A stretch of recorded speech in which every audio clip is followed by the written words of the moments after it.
Good morning, praise the lord. ઈશ્વરનો આભાર માનતા આવો આજનું વચન જોઈએ.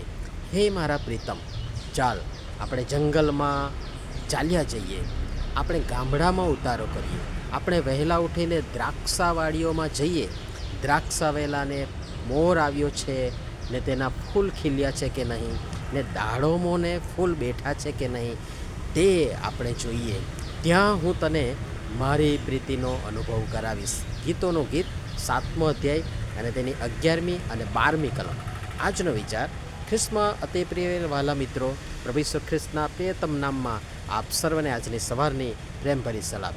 ગીતોનું ગીત ખૂબ જ ગહન અને માર્મિક વચનોથી ભરપૂર છે અને સમયાંતરે પવિત્ર આત્મા તેમની કૃપામાં એ રહસ્યો આપણી આગળ ખુલ્લા કરે છે, પ્રગટ કરે છે.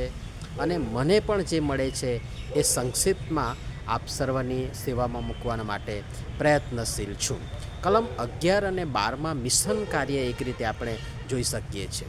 તમામ સુખ સગવડ છોડી સીધું સાદું સંતોષી જીવન જીવી જંગલમાં અને ગ્રામ્ય વિસ્તારોમાં જઈ કાર્ય કરવાની અદમ્ય ઈચ્છા. આજે મંડળી તરીકે, પ્રભુના સેવકો તરીકે, આગેવાનો તરીકે આપણે શું કરીએ છીએ?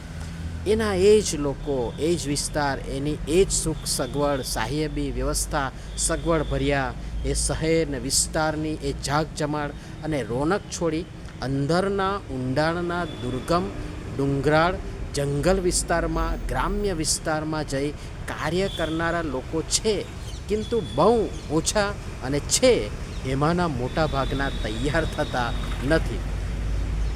અને એક રીતે કમ્ફર્ટ ઝોન અથવા તો સુરક્ષિત છાવણી છોડી આવા વિસ્તારમાં જવાની ઈચ્છા બહુ ઓછા લોકોની હોય છે. କିନ୍ତୁ આ વચનો આપણને એમ કરવા પ્રેરણા આપે છે. શહેરોમાં રહી વર્ષે 1-2 વાર એ પણ પિકનિક, હવાફેર, પ્રવાસના ઓથા હેઠળ કરવી પડતી 1-2 ગ્રામ્ય વિસ્તારની મુલાકાત, મિટિંગથી કશું વળશે નહીં અને વળતું પણ નથી. અને એમ કરીને આપણે મિશન કાર્ય કર્યાનો આનંદ, સંતોષ માની લઈએ છીએ અને પોતાને એક રીતે ઠગીએ છીએ અથવા તો છેતરીએ છીએ. એ માટે જંગલમાં જવું પડે, ગામડામાં ઉતારો કરવો પડે, ગ્રામ્ય જીવનશૈલી અપનાવવી પડે. આળસને ઊંઘ તજી શિસ્તમય જીવન જીવી વાર વિલંબ વગર વહેલા ઉઠીને એ દ્રાક્ષાવાડીઓમાં જવું પડે. દ્રાક્ષાવેલાને મોર આવ્યો છે કે નહીં, તેને ફૂલ ખીલ્યા છે કે નહીં, દાડોમોને ફૂલ બેઠા છે કે નહીં, એ જોવું પડે.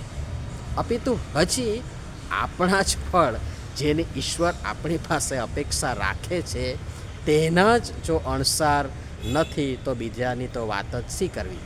આ બધું પ્રતિકાત્મક છે અને એ સમય માંગી લે રજૂ કરવા માટે, અને અઘરું પણ છે.